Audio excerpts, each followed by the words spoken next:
Terza Alice Silva Lima Neves, and I am from the Republic of Cape Verde. Oi, bom dia, meu nome é Terza Alice Silva Lima Neves e mim é da República de Cabo Verde.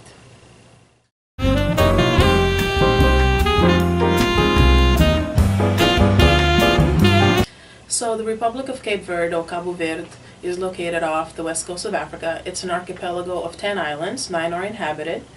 The languages that are spoken there are Portuguese Creole and Portuguese. Portuguese is the official language, but the national language, the language spoken by most people, is Portuguese Creole.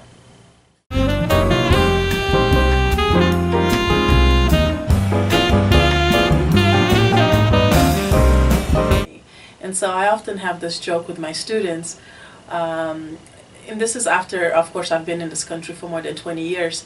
After being very comfortable with who I am, my students often, so Dr. T, where are you from? Where you're mixed with something. You're not black, are you? And I say, well, what do you mean I'm not black?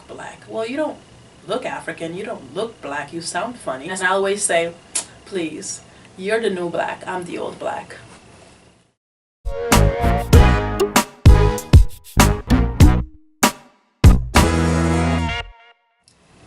I would say that a huge part of my identity as an immigrant, as a woman, as an African woman, or even as a black person, it's been shaped by this sudden realization of having to figure out that I'm black. And when I arrived in the United States, growing up in Cabo Verde, I never had to talk about my ethnicity or my race or the fact that I was Cape Verdean. Everyone just kind of assumed that, regardless of there are people in Cape Verde from all shapes and hues, right? All colors. Cape Verde is considered to be it's arguably the first Creole nation of the world. It has influence from all over Europe and the African continent. So we've got different shades of Cape Verdean people. We've got the light skin, the white Cape Verdeans, the very dark. So there's not one particular look that says, oh, this is a Cape Verdean look. So then I get to the United States, and that's when I realize, oh, you're black. I've never had to think about that. So that has really impacted the way that I've defined myself over the years, feeling like I've always had to defend my blackness or my Africanness, having people ask me where I'm from. Am I mixed with something? Well, African people are not supposed to look like you. And so this whole experience of people questioning me and who I am, and the fact that I've never had to really think about who I am in terms of race or ethnicity, and I think that happens to a lot of immigrant groups, not just just from all over, because oftentimes we identify ourselves with our ethnicity, where our national ethnicity, where we're from, and not necessarily by our race. So Cape Verde is not unique by any means, but it was definitely something that's honestly wanted to start the Cape Verdeans of the Carolinas Association, because I started to realize that there were quite a few Cape Verdeans down here. So we have members. Invite each other to each other's homes. For example, someone just had a crash course on how to cook cachupa, which is our main cultural dish. It's a bean and corn stew. Our biggest events that we've started is the Cape Verdean annual Independence Day picnic in July at Cordelia Park. It's an awesome opportunity. So I invite everyone who wants to experience Cape Verdean culture to come out, and to also like our page on Facebook. It's Cape Verdeans of the Carolinas Facebook page, to look out for our events that we have.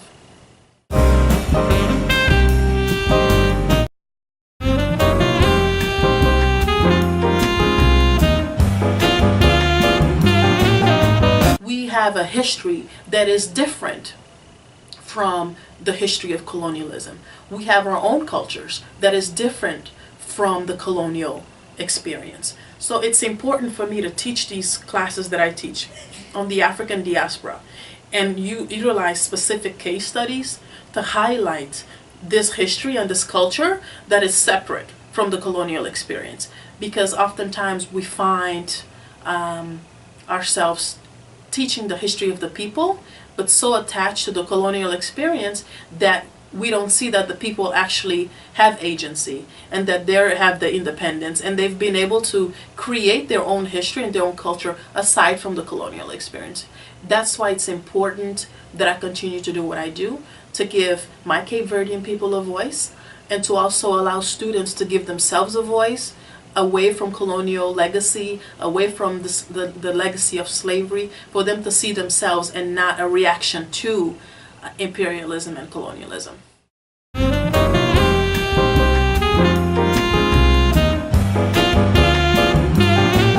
But Cape Verde plays an interesting role in history. Cape Verde is the very last place that enslaved Africans, it's the final stop of enslaved Africans before they were coming to the New World.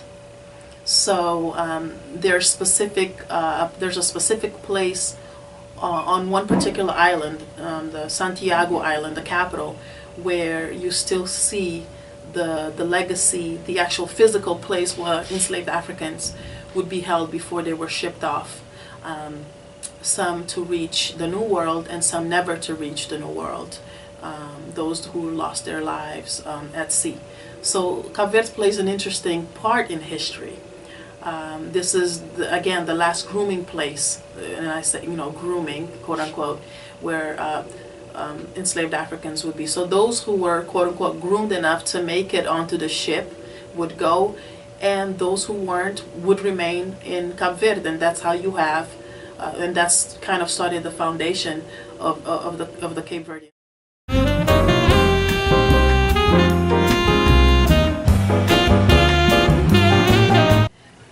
Honestly, I think that the apprehensions that we have and the negative conceptions that we have, they all come from external forces. They have nothing to do with us.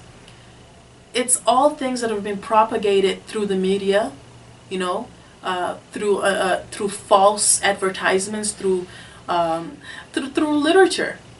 Right? But if we read our literature by African scholars or African, diasporic scholars, we would see the beauty in this.